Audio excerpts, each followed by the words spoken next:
everybody? I'm Brandon. Today I'm doing another video for Most Amazing Top 10. This one right here is titled Top 10 Scary Encounters with the Real Men in Black. Y'all requested it. Don't trip me now. Got y'all.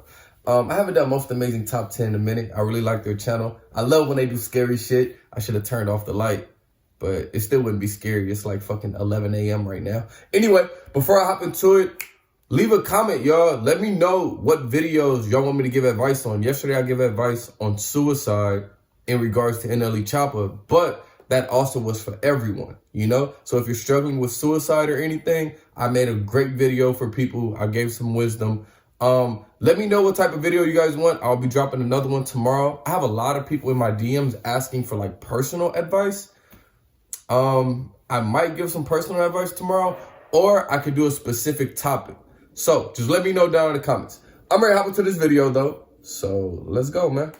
What is up, you guys? Hope you're having an awesome day. I'm your host, Eamon Hassan, or as producer Chris likes to call me, Ames Hass, and welcome back to another video. Now, if you haven't seen the iconic movies or saw them but were too little to remember any of them, let me hit you with a recap. The Men in Black are basically agents who protect the Earth from intergalactic threats and keep alien activity on Earth a secret. They're scary, they have a lot of power, and they can apparently erase anything you just saw. So with that being said, these are the top 10 scary encounters with the real Men in Black. Starting us off at number 10 is Dr. Albert K. Bender. Albert was a famous researcher who actually founded the International Flying Saucer Bureau, which I didn't even know was real. You may not have heard of it because he abruptly shut it down after being visited by the Men in Black. By 1955, he was this close to releasing a paper proving the US government had covered up proof of UFOs. He was about to publish his paper in the Space Review, but alas, that was just never gonna happen. One night when Albert was in bed, he suddenly felt a nauseating, dizzy spell. All of a sudden, he started seeing multiple dark shapes appear in his room, and he legit thought it was just because he was about to pass out, but he was wrong. The shapes slowly took form and materialized into men in black suits and hats. He couldn't see their faces, but the only thing he could see were their eyes, and they were glowing. The man could somehow speak to Bender's mind directly without actually saying anything. Those are aliens, bro. Destroy all his findings and stop his research altogether. As soon as this encounter took place, Bender was scarred. Bro, those are aliens. He shut down the bureau straight away. His other work was almost unreadable. That's hilarious. You were searching for aliens and you wanted to prove that aliens exist, and them niggas visited you and said, stop your research, my nigga. That's the crazy part.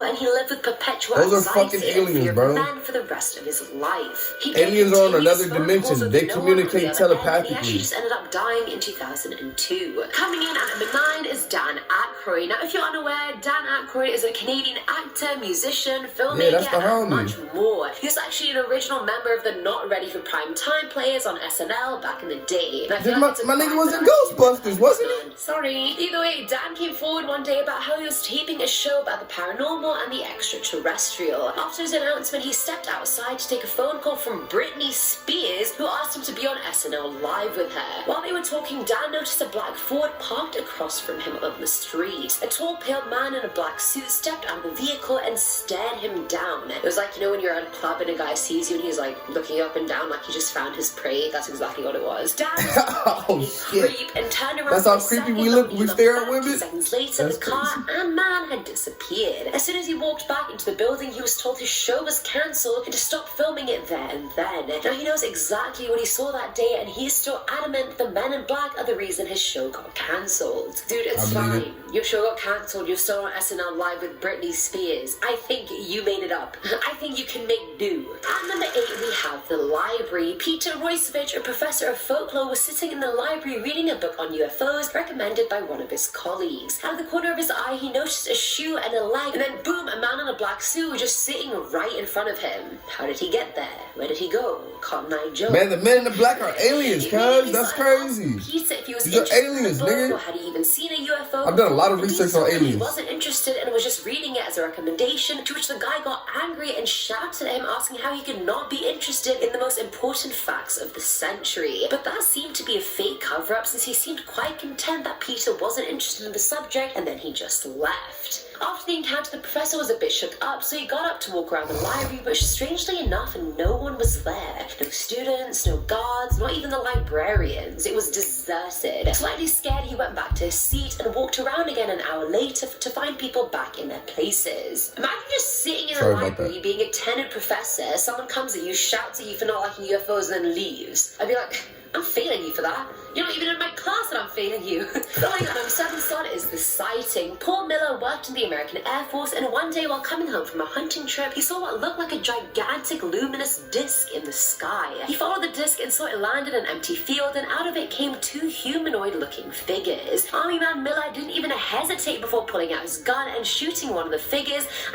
And imagine his aim was quite impeccable, so he was 100% sure he had hit one. He ran towards his car, but realized he had suddenly just lost a lot of time. What should have been a 30-second encounter had been 3 hours long. Trying not to overthink it, he went back to work the next day and encountered 3 men in black. They told him that they had his file and they knew everything that had happened, even though he hadn't told a soul. They gently threatened him, because I didn't even know you could gently threaten someone, saying it'd be best if he forgot the whole thing, and Paul was obviously terrified. They knew his address, his name, his parents' names and addresses. They fucking aliens, bro. Not wanting to take any chances, he said nothing. He actually sent me this whole story in a DM on Twitter. No, I'm kidding. Oh shit. Oh, you're a liar. Now, number 6 are the men in grey. I don't know, maybe they just got tired of all black all the time. I don't know. They're not as strong as the men in black, so they grey. Okay?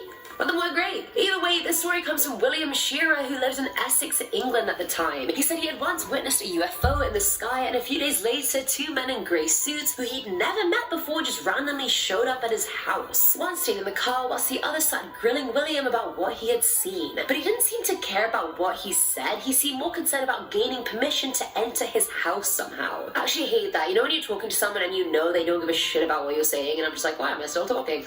And then you have to somehow just let the conversation end. Either way, what's weird was his voice was super odd. It was expressionless, flat, and his skin was extremely pale. Obviously, William did not let them into his house, but he would not get off that easy. The men told him they'd be back, and soon after they visited him at work. They told him they just wanted to talk to him about the UFO and asked to come in again, and again William refused, after which they both just disappeared into thin air. He never encountered them again, but he low-key thinks they tapped his phone, and William... they probably did. Coming in at number 5 is Larry. So this one was shared by a man named Larry, and yes, that's actually literally all I know about him. His name's Larry. Either way, Larry was working the night shift at his alien with a third eye tattoo.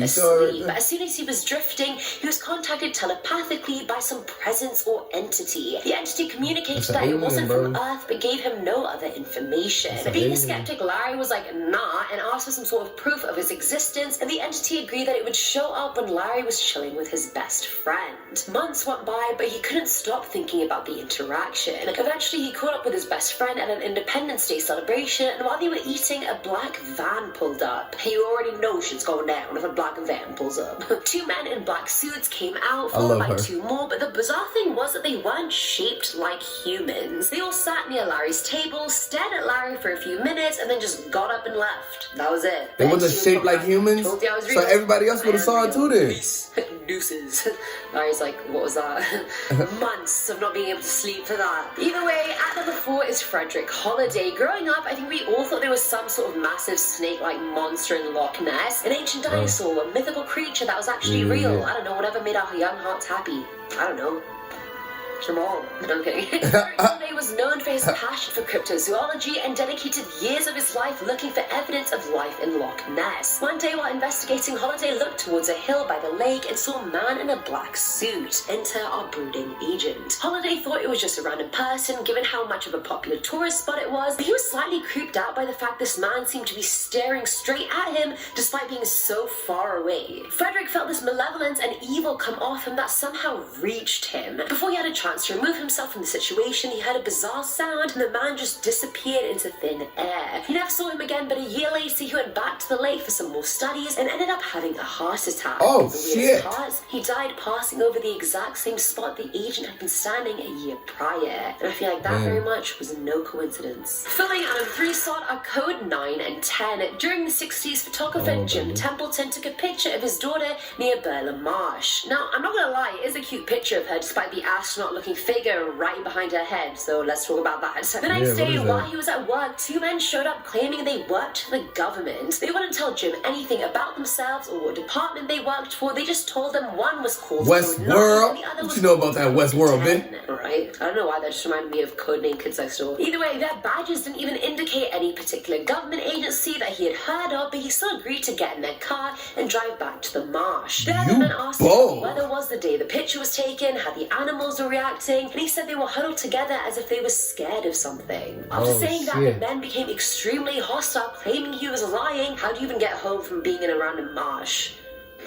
Hitchhike your way home. Now, at number 2 is the Bori Island incident. Back in 1947, Harold Dahl and his son were putting logs on their fishing boat when they saw 6 donut-shaped crafts hovering above them. The spacecraft dropped some kind of molten waste on the lake, which ended up killing Harold's dog and badly injuring his son. Upset by the event, he spoke to his boss and friends about the incident in the upcoming days, and eventually he was visited by a man in all black. The man forced him not to speak about the encounter, and a few days later, multiple Air Force agents visited Harold as well. They came to gather information from him about the incident, and it gained enough attention that the FBI actually wrote a report on the matter. But after meeting the man in black, Harold claimed the whole story was suddenly a lie, but years later confessed that it was actually the truth, but he was forced to say that it wasn't. Let me give you one chance to guess who forced him to say it was a lie. If you didn't guess Men in Black, then you're dumb. And finally, number 1 is Bull. This was shared by an anonymous man who said he was sightseeing in Washington, D.C. one summer and accidentally wandered into the State Department building. Okay, now first of all, I don't think anyone can just accidentally go in there. I'm sure there's intense security checks, but anyway, I'm not going to fact check you, anonymous man. He wandered around the lobby before security started becoming suspicious of him and ushered him out of the building. But before they did, the elevator opened and 5 men came out. 1 was in a grey suit and 4 were in black suits wearing black hats that hid their eyes and faces completely. And despite it being summer, they were even wearing long black trench coats. As the group was walking by, one of the men in black slipped on the marble floor and fell and dropped his portfolio. The fall happened quite near to the man who was telling the story, so he helped him up, and while doing so, he realized the man's legs seemed critically weak. Like it felt to him like there was just a lot of wool under the suit, and that's what gave it its bulky, cartoonish appearance. The cherry on top of all of that was, despite falling on quite a hard marble floor, the man's expression never flinched or changed once. It's like he couldn't feel pain, he couldn't feel anything at all. And right next to the portfolio, the man found a coin that had writing on it in a language he couldn't recognize, the Wolfman on one side and 2 moons and some navigational lines on the other.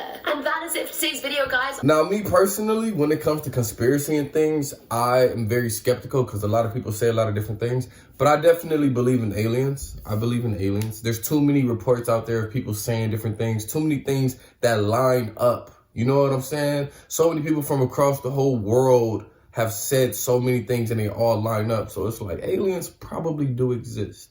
And yeah, they do speak telepathically. Since they vibrate at such a high frequency and they're on another dimension, they can speak to us telepathically. Everything is energy. Like, anyway, let me not get too involved in that. Y'all gonna be like, huh? Let me know what y'all thought down in the comments. Don't forget to like, comment, subscribe. See y'all next time. Peace.